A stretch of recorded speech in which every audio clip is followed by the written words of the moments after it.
Maloum Yangali. Je fais Master 2 de GGA et gestion juridique et des affaires à Dakar et Cuba, des nationalités maliennes. Je suis de la région de Mopti, du cercle de Koro. Je viens de la partie nord du Mali. La région de Mopti, il y a une partie qui fait frontière au Burkina, il y a une partie qui est collée à la région de Tombouctou.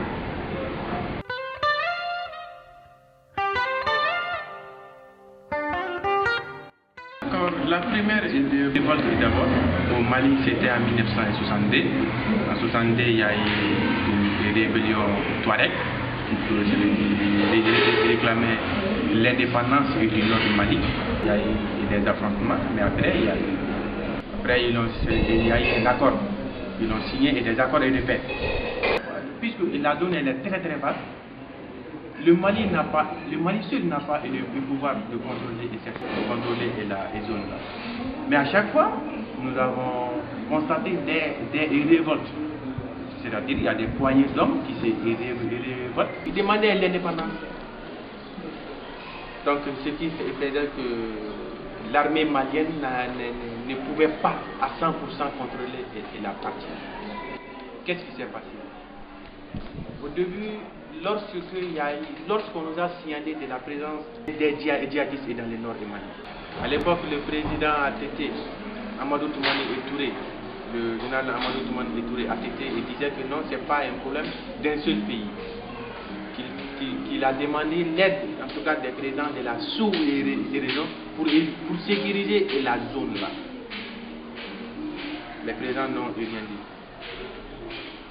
Maintenant, lorsqu'il y a eu les soulèvements de 2010, les rebelles du MNLA savaient qu'ils ne pouvaient pas faire face à l'armée malienne.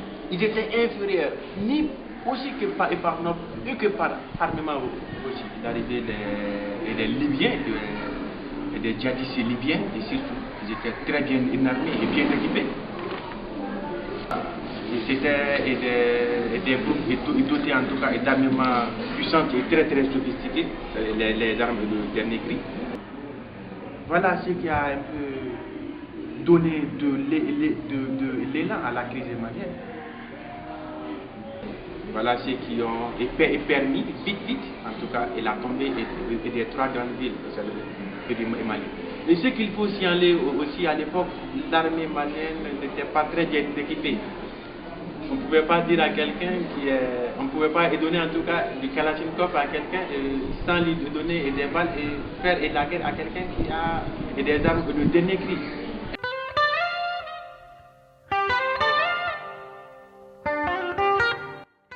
Effectivement, en 2012, moi, ma ville a été attaquée. Les djihadistes ont fait 6 mois à Koro.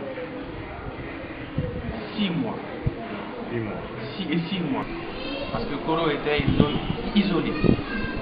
Donc ils ont su que l'armée malienne n'était pas dans la zone là. Donc ils sont venus sans combat et récupérer la ville.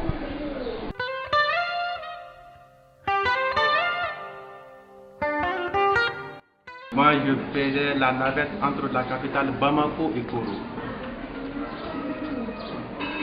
J'étais à Bamako parce que là, c'était la période de l'année scolaire. Mais même pendant l'année scolaire, je prenais des congés moi-même pour me rendre là-bas et voir la situation, comment les parents font. Je faisais 1 mois à Bamako, je faisais 15 jours chez moi.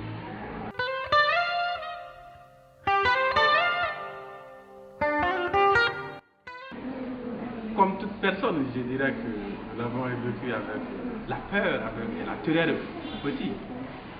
Parce que face à quelqu'un qui est armé, qui vient t'imposer quelque chose, c'est vraiment difficile. La situation est vraiment difficile à accepter au début.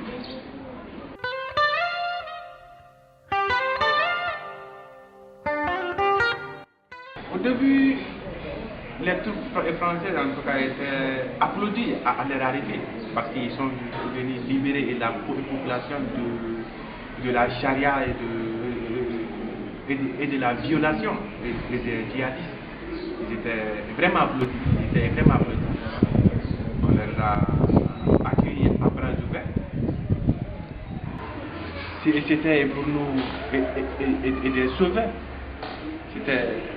C'était comme si c'était des envoyés et des Dieu qui venaient et la population sous l'empire des djihadistes. En quelque sorte, oui, mais l'intervention française n'a pas pu mettre fin à la crise malienne. Parce que les djihadistes ont quitté les villes, mais ici ils sont restés dans les grottes. Et ils font des attentats, ils font des actions en ville. Donc l'intervention, certes, a été bénéfique, hein, mais elle n'a pas encore pu mettre fin au djihadisme dans le nord du Mali. L'intervention française, la force est servante. L'intervention du 12 janvier 2013 qui a mis fin, en tout cas, à l'occupation de la ville et des Gaules.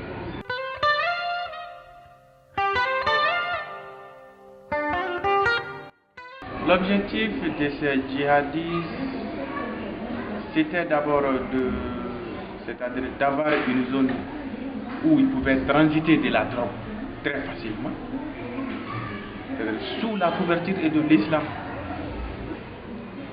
La population au début n'était pas partante. On ne leur a pas laissé le choix. On leur a montré le fouet et les armes. Ils disent que si vous ne soumettez pas, voilà, c'est que vous attend. La population était en tout cas terrifiée. Terrifiée vraiment. La population n'a pas hésité à l'occupation.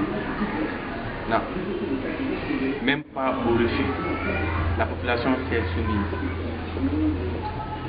Avoir aussi des camps d'entraînement pour les nouveaux recrues.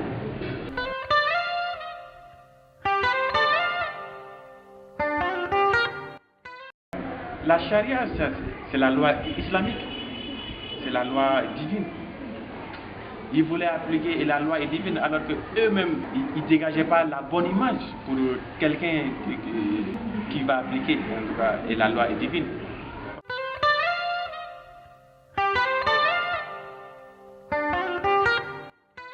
Solution politique à entreprendre.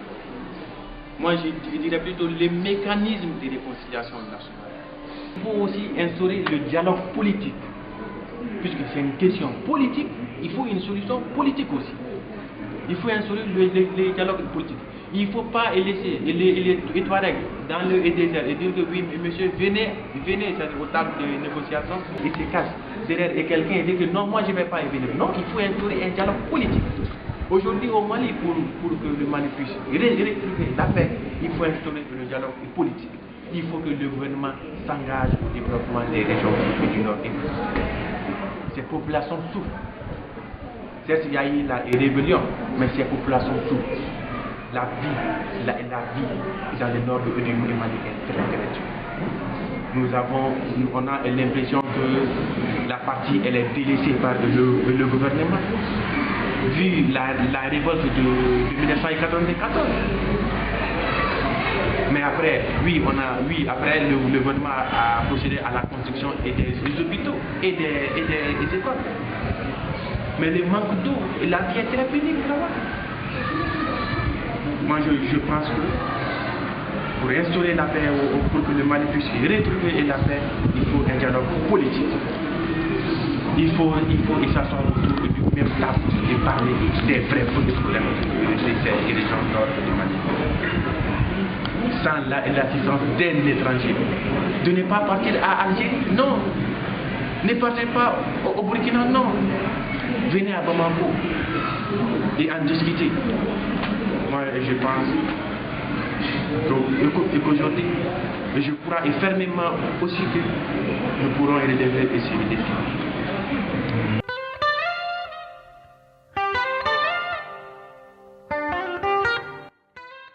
Moi, je dirais en tout cas à la population d'oublier ce qui s'est passé. Il faut qu'on se donne la main. On est tous des Maliens. Il ne faut pas que le peuple se croie supérieur au Dogo. Il ne faut pas que le Bambara se croie supérieur au Peul. Il ne faut pas que le Sénéfo se croie supérieur au Ghana. Nous sommes tous des Maliens. Ça, certes, il y a eu des moments difficiles. Très très difficiles.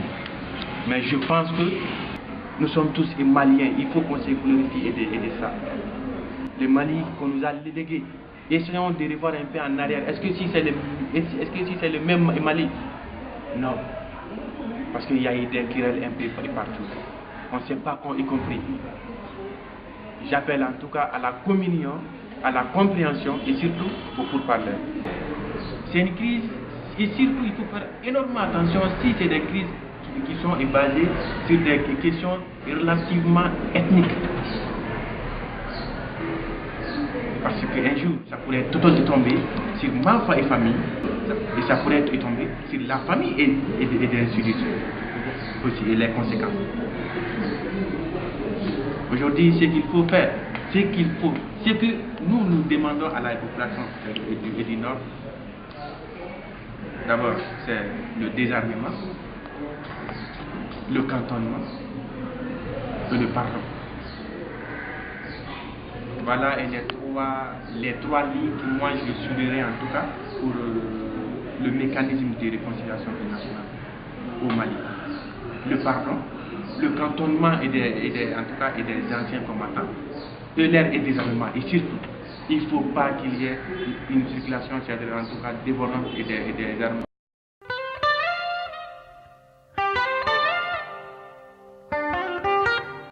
Et si c'est écartons l'amalgame, donnons-nous la main, nous sommes tous Maliens et nous formons qu'un. Voilà le message que j'adresserai en tout cas à la population malienne.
Une situation inquiétante dans le nord du Mali. Le bilan est lourd. 3 personnes au moins ont été tuées et plus de 30 autres blessées lors d'une manifestation hostile à l'application de l'accord de paix. Des tirs dans les rues de Gao, ils viennent rappeler l'instabilité qui règne dans le nord du Mali. Des centaines de jeunes sont descendus dans la rue malgré l'interdiction de manifester. Plusieurs civils ont été tués. Les jeunes avaient 2 principales revendications: leur intégration dans l'armée et le refus d'être dirigés à partir de vendredi en théorie par les groupes armés touaregs signataires de l'accord de paix l'an dernier avec le gouvernement. ceux qui ont volé le pays, ne peuvent pas revenir imposer leur loi sur nous. Ce n'est pas possible et nous ne sommes pas d'accord avec cet état de fait. Nous ne sommes pas des djihadistes, ni des tueurs, ni des braqueurs. Nous revendiquons nos droits. Il y a quel pays qui n'a pas ses droits? Nous les jeunes là, qu'est-ce que le Mali a fait pour nous? Qu'est-ce que le Mali a fait pour nous? On revendique nos droits et puis on nous tue. Vous avez vu des morts. Et nous avons dit que c'est une marche pacifique. Et voilà que les autorités qui veulent que ça soit un désordre ont fait sciemment d'amener l'armée, d'amener la garde, d'amener la gendarmerie, la police, et ils sont en train de tirer à balles réelles sur les populations. Les autorités, elles, affirment avoir simplement dispersé la foule. Après les morts et blessés de ce mardi, certains analystes sont de plus en plus pessimistes. Dans ce contexte tendu, des groupes djihadistes mènent encore des attaques sporadiques dans le nord du Mali.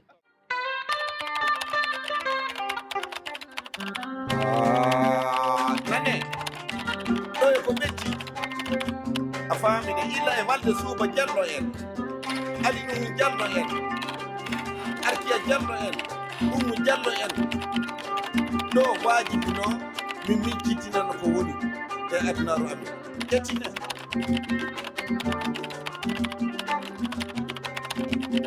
ya wade aduna yo tena wega e kal fande ga jongeno e de ko pura de ko woni ngeno e kayo manno so woni